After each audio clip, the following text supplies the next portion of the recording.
Bajeti kama inafaa kupitishwa inapitishwa bungeni. Ni kweli. Mikakati fulani yote ikiwa inafanyika bungeni. Yes. Hivi nyinyi hamjui kama waheshimiwa kwamba tunaumia bali vipi? Mimi bado sitaki jina mheshimiwa, ni jina nzito na ni jina la aibu hapa Kenya. Kwa sababu waheshimiwa wengi wanapanga laini pale chooni bunge, wanapewa 10,000, wanapitisha mswada ambayo haina haki. Kwa hivyo mimi bado sijafika pale muone nitachangia vipi pale bungeni. Nataka kujulikana kama mmoja wapo anayesimama na Wakenya. Wabunge wengi tulio nao sasa hivi Mwashumbe ni wabunge wa aibu sana. Masuala haya ya bei ya mafuta kupanda nini, wachache sana wanauliza swali. Hata sikumbuki aliyeuliza swali.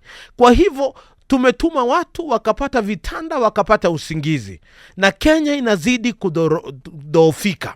Kwa hivyo imebidi wakati huu sasa vijana wasimame kutoka Lodwar, Lokichogio, Taita, popote pale. Watu wasimame, vijana wa mama, tuelekee bungeni, tuelekee kwenye makaunti, tuanze kuuliza maswala magumu. Kwa sababu tunaopingana nao wamekuwapo. Wamekuwa na fursa ya kuuliza haya maswali, lakini hawajauliza kamwe. Kwa hivyo mimi nasema swala la high cost of living, turudi mashambani, sisi kama wabunge, tuende pale bungeni na miswada, mbolea ikapata kushuka bei, tukuwe na viwanda vya mbolea, kila kaunti inapaswa kuwa na viwanda vya mbolea, pale Mombasani na Lamu, tufunze watu kuvua masamaki, pale Kitale, watu wapewe mbolea na mbegu nzuri ya mahindi, pale Kisii na Meru, tuangalie mambo ya ndizi, pale Taita, Kilifi, wapi tuangalie mambo ya korosho, almond. Wewe unajua kilo moja ya vanilla sasa pesa ngapi?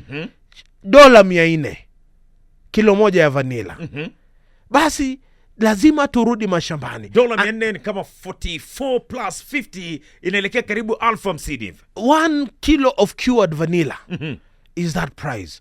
1 kilo of tuna, na tuna imejaa pale Lamu. So Kenya is not poor because hatuna resources. Kenya is poor because our leadership has poverty of thought. Tell me something, Mheshimiwa. Yes, my brother. Maybe kuna wale wasikilizaji wanakusikiliza kwa hivi sasa, ama wakazi wa Dagoreti North wanasema maybe Elija anazungumza hivyo tu kwa sababu tu maybe anataka tushawishi tu, tumpatie kura zetu na kadhalika na kadhalika. Maybe what you need think tutakiona kutoka kwa Elija, na do you have a favorite MP right now? Sasa mimi nakuambia, nilipokuwa student president pale Baraton University, mswada wangu wa kwanza ilikuwa kupeana salary yangu, kuanzisha kitu kinaitwa Somesha Fund, ili watoto wasiojiweza kumudu karo kupata karo. Ndiyo. Na Somesha Fund tukaanzisha project ya kuku wa mayai na tukawauzia university. Kwa hivyo nilipopewa kidogo, talanta moja, Biblia inasema aliyepewa 1, 2, 5, moja akaficha chini. Mimi yangu nilipopewa, hata kama ni ndogo, niliitumia vilivyo, na sasa hivi kuna watu wanaweza simama wakasema huyo kijana ni shupavu, anapopewa kidogo analeta mwangaza. Okay. Kwa hivyo mimi nina historia kidogo yangu. Dagoreti, tutarajia kwamba mshahara wako pia ni wetu? Sasa mimi Dagoreti ni policy sasa. Kupita mshahara, hata uwe ni tuseme $500,000, yeye inasaidia nini wana Dagoreti? Kitu nitasaidia wana Dagoreti ni maono, kuwafungua akili. Dagoreti North bila kuficha is the home of talent in Kenya. Vijana wengi pale ni wachezaji mpira, hawana mahali pa kucheza mpira. Ni wasanii, ni waigizaji, ni watu wa studio ni kawa wewe Mwashumbe. But that is an area for burial of talents. Hatuna any facilities ndugu yangu. Ukija pale mitaa vijana wamejaa, wanabangaiza tu kwa sababu hawajapewa fursa and opportunities. Pesa hizi tunaweka kwa SGR na expressway. Mimi kama mbunge sitaruhusu tujenge mabarabara ilhali vijana wako njaa. I'm thinking we need to have a bill of SGR proportions. Kila county ikapata innovation hub, ikapata stadium, ikapata studio, ikapata theater, ili vijana watoke mabarabarani waingie into skill sets. That is the next big bill, and it is going to come from Elija Gitui Oenge 2022. Elija Gitui, 40 minutes zimekatika tayari tangu ifike mida ya 2 kamili. Aspirant upande wa Dagoreti North, hivi unasimama na chama gani Mheshimiwa? Mimi sasa niko huru. Mchezaji huru. Sasa mimi sifungwi. Lakini Mheshimiwa, nadhani wewe ulikuwa katika Azimio ODM pale. Nilikuwa ODM, lakini pale wakateleza kidogo. Wakateleza kwa kuwa wakapeana direct ticket. Na mimi nikawauliza wananchi, hivi vipi mnakubali? Wakaniambia, ndugu, sisi tumekuchagua, sisi tunakutaka kama mbunge wetu. Okay. Sasa mimi ni sauti ya mwananchi, vox populi vox deo. Sauti ya mwananchi ni sauti ya Mungu. Vox populi vox deo. Sauti ya mwananchi ni sauti ya Mungu. Okay. The voice of the people is the voice of God. Ndio. Basi wananchi wakanijibu kwamba wewe simama, kwa sababu tunaona utatutetea, tunaona unatuelewa, tunaona unatupenda. Okay. Kuna wengine wapinzani wako wamekuwa nasi hapa, hatujaona hata kifaranga. Pengine wamelalia mayai bado, lakini kuku nalelea siku 21, kifaranga bado bana ndugu. Okay. Sasa tunaposimama huru, tunasimama na wananchi na tunasimama na Mungu. Safi. So unaponiona hapa nyuma yangu, ona wananchi wengi sana, na utamuona Mungu pia ako ndani. Nataka tuzungumzie swala hili la zoning, maana ni swala limezungumziwa kwa hivi sasa. Yes. Na linaleta sana tumbo joto maybe katika coalitions mbalimbali na katika pia vyama mbalimbali. Unalizungumzia namna gani? Do you think is the way to go zoning? Zoning denies the people their chance. Unaona, unapo zone na unachagulia wananchi kiongozi, that's what's happening. Kwamba kama ulikuwa mrengo huu, kama watu walikuwa nakutaka, unazoniwa out. For me, ultimately, the leaders mabwenyenye tulio nao sasa, even those we thought were the fathers of democracy, they have become the butchers of democracy. What is democracy, my people? It is ultimately allowing the youngest, slowest, most forgotten voice to have a chance. In the past, people used bullets to power. Now, people use ballot to power. But when you start zoning, you take away and muzzle the people's voice. Mm-hmm. And that is irresponsible. That is unheard of. Let the people decide who to zone. When you zone in boardrooms, what are you doing? It is unacceptable, and I think you will see one of the parliaments with the largest number of wachezaji huru. Okay. Independent. Maybe kwa hivi sasa mheshimiwa Mkenya atajiuliza maswali. Okay, ulikuwa uko ODM and then ikapatiwa na direct ticket. Mbona kuamua tu and independent from the word go? Kwa sababu ulikuwa party for first of all, alafu maybe ukaona tikiti imeenda ndo kama uende independent. Ndugu, nimesimama na Raila miaka mingi sana. 2007, 2013, 2017, nimezunguka na hela zangu, kijana mdogo, kupenda sera. Najua wengine wetu tumezaliwa tunapenda sera. If you read the ODM constitution, it is one of the best constitution. Talking about inclusivity, talking about economic empowerment as the third and final liberation. Kwa hivyo tumeandika mambo mazuri pale na yanavutia.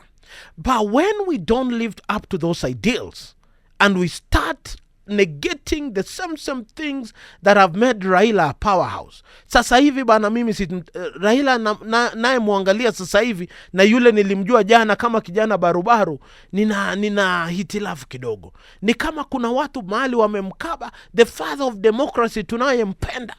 Sasa wanampatilia kisu awe the butcher of democracy. Asikubali. Mimi namsihi Raila, simama kidete vile umekuwa. Watu wakujue kwamba you are always on the side of the people. We even called you the people's president. Lakini sasa hii unazoniwa tu, unafinywa kwa kona. Basi mimi naona ni kama simuelewi huyu kidogo. Kwa hivyo tunapoenda huru is because the constitution and the ideals we live with in the ODM party atuzingatii tena. Ni kama tumeanza kuteleza. Okay. Yes. Alright, Elija. Oenge. Mwana Dagoreti 001. Aspirant Dagoreti North amesema kwamba yeye yuko huru. Wamama pale wananiita ndovu kuu. Usiogope kuniita ndovu kuu.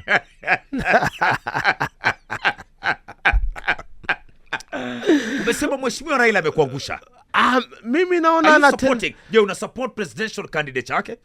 Sasa hivi vile kunaenda, mimi naona kwamba kuna watu mahala ni kama wanammislead kidogo. Na hata vijana wanaompenda. Ukitembea vijijini, naambiwa ukweli. Unajua ukipenda mtu unamwambia ukweli. Hata vijijini pale wameanza kuuliza, kwani kunaenda aje hapa? Basi kuna mahala sehemu za mlima huku hata hawataki kuweka picha yake kwa posta. Alafu wanataka kutuambia tuwape running mate. Jameni, hata picha yake wanaogopa kuweka kwa. Watampa kura ngapi? Alafu Kalonzo huyu amesimama naye, wanatudanganya eti tusimpe. Kwa hivyo unapoangalia mambo vile yanaenda, unaona ni kwamba kuna mabwenyenye who are making decisions that are not working for this country, our party ODM. Na sasa mimi ninapenda ODM, lakini mambo wameandika, mambo wanaofanya basi yanakasirisha moyo kidogo. Umezungumzia swala la running mate kwa hivi sasa, na running mate ni kizungu mkuti. Yes. Both parties, yes. Kuangalia Azimio na upande mwingine pia Kenya Kwanza. Consultations zinaendelea hapa na pale. Yes. Unalizungumza namna gani swala la running mate? If right now wewe ndio ulikuwa maybe uko katika ile meza una decide wewe ungeiamua namna gani maybe Mr. Elija?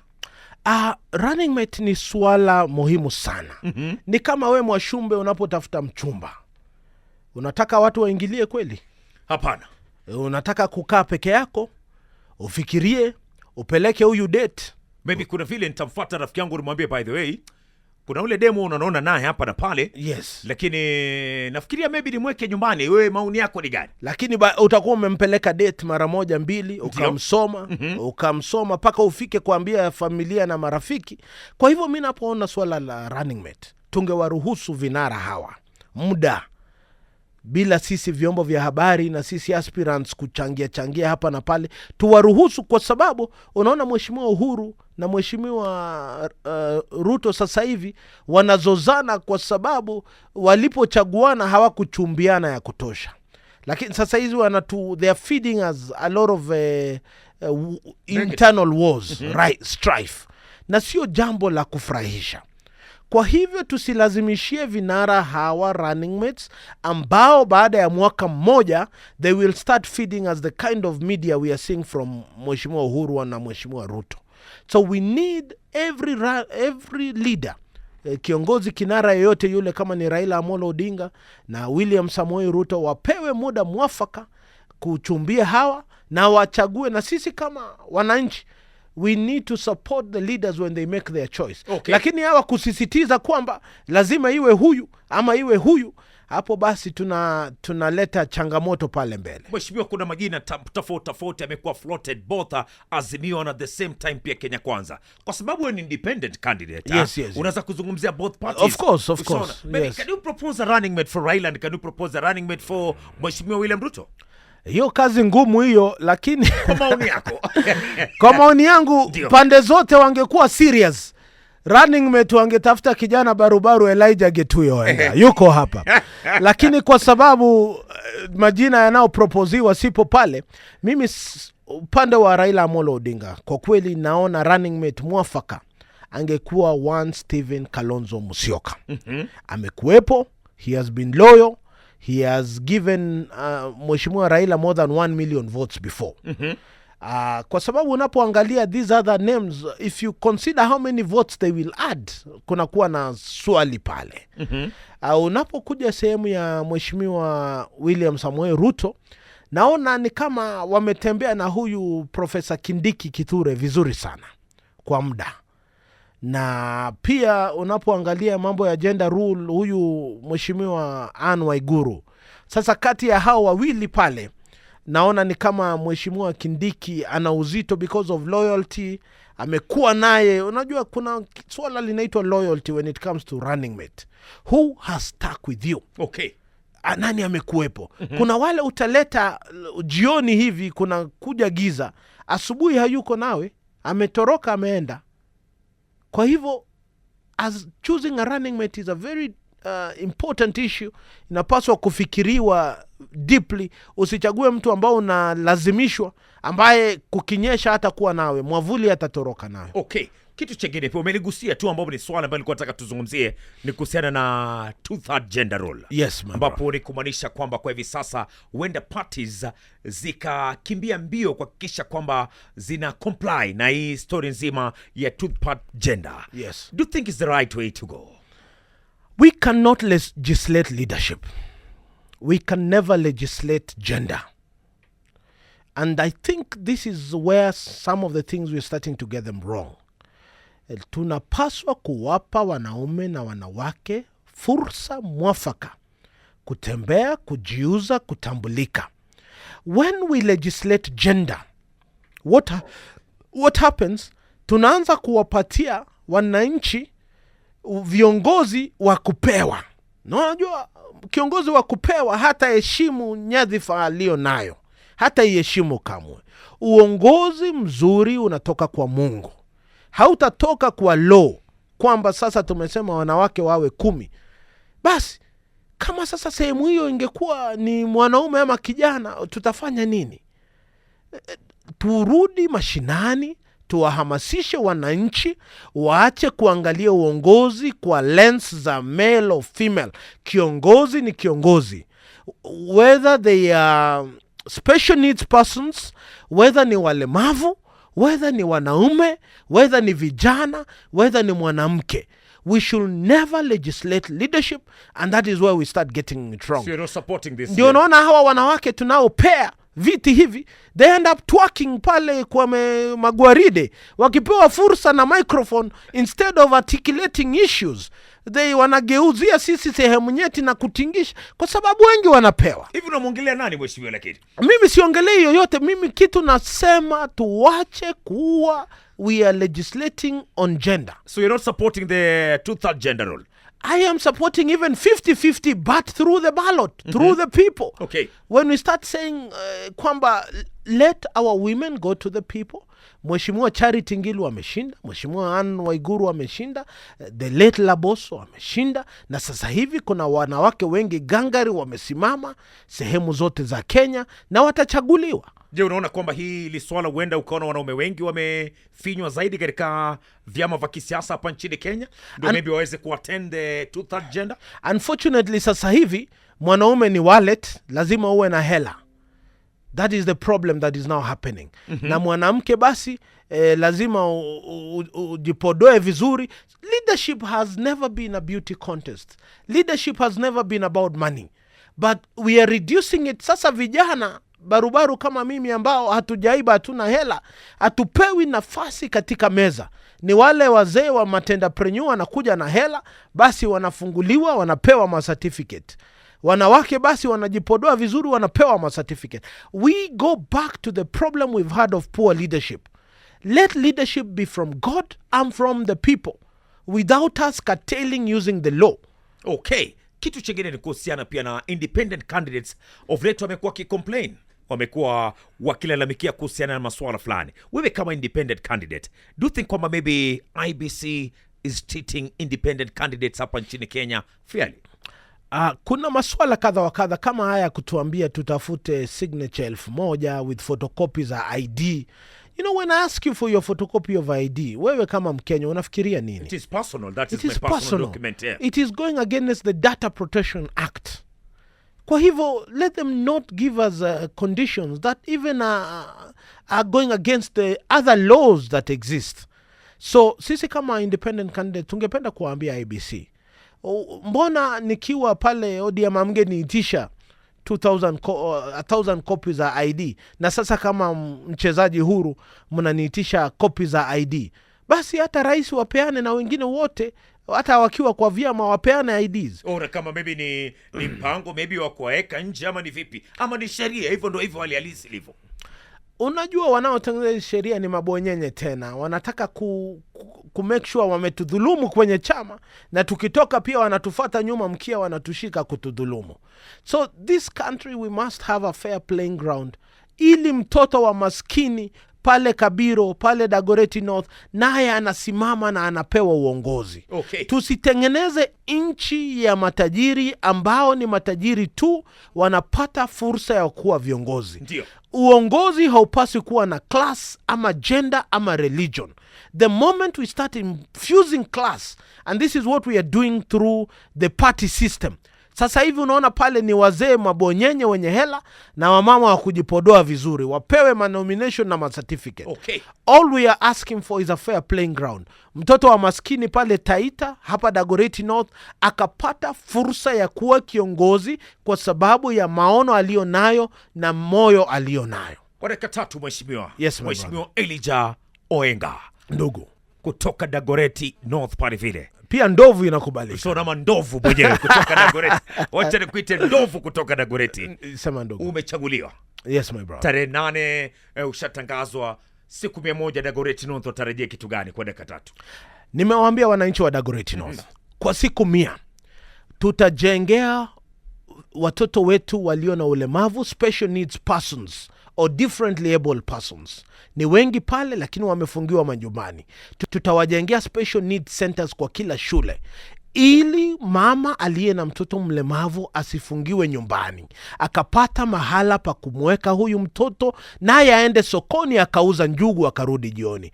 Kwa siku 100 tena. These I'm giving not even depending on CDF. Hizi nimekuwa nikifanya na watoto walemavu since 2013. Kwa hivyo sianzi leo. Hii ni continuation of what I've been doing.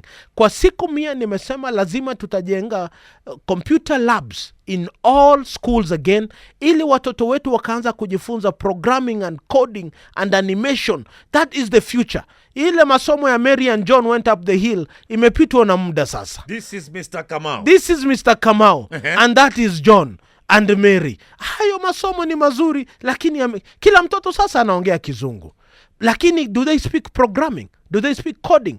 But that is the future of this country. So I'm saying kila shule Dagoreti North lazima iwe na computer lab, ili watoto wetu waanze kujifunza masomo ya kesho, sio ya leo, ya kesho. Alafu ninasema pia the biggest agenda in my 5-year leadership will be economic empowerment. Ndio maana alama yangu ni ndoano. Sijui kama ulijua hivyo, Mwashumbe. Alama yangu ni ndoano. Okay. Mimi sipeleki samaki Dagoreti North, itaoza. Na pale watu hawakuli vitu vimeoza. Nataka kuenda na ndoano ili vijana wakaingia kwenye, nimesema mimi nitapeana basari kwa mechanic shops. Wanifunzie vijana wangu watoke barabarani wajifunze mambo ya mechanic. Nitalipa carpenters basari. Umesikia hiyo mahali pengine? I'll pay carpenters bursary na welders, ili vijana wangu walio mabarabarani wakatoka pale wakaingia. I will do my best to work with the president that is chosen and the governor to build a big social hall and recreational center, ili vijana waanze kujifunza utangazaji kama wewe. Kuwe na studio pale, kuwe na art and craft center, wasanii wakapata ka studio. Wasanii ni wengi pale sana, lakini hawana hela. So as a leader, our work is to transform the minds, not just the stomachs of our people. So mimi Dagoreti, mnaponisikiza, I am coming for your mind before I come for your vote. Thank you Mheshimiwa. Status ukifika pale wasalimie kina Buju. Nitawasalimu pale akina Buju. Ni vijana wengi wanakusikiza leo. Akina Victor Maobe wanakusikiza, Ibrahim Shisi wanakupenda sana. Radio Maisha unatambulika pale Dagoreti. Thank you very much Mheshimiwa, and all the best katika safari yako. Thank you. Ya kuania kuchukua kiti cha Dagoreti North. Thank you Bwana Mwashumbe. Nimefurahi sana kuwa nawe. Nataraji utaniita tena. Nataraji sijateleza na kukosea. Unasema huyo ndovu asirudi hapa. Ndovu hujakosea chochote. Sawa ndugu.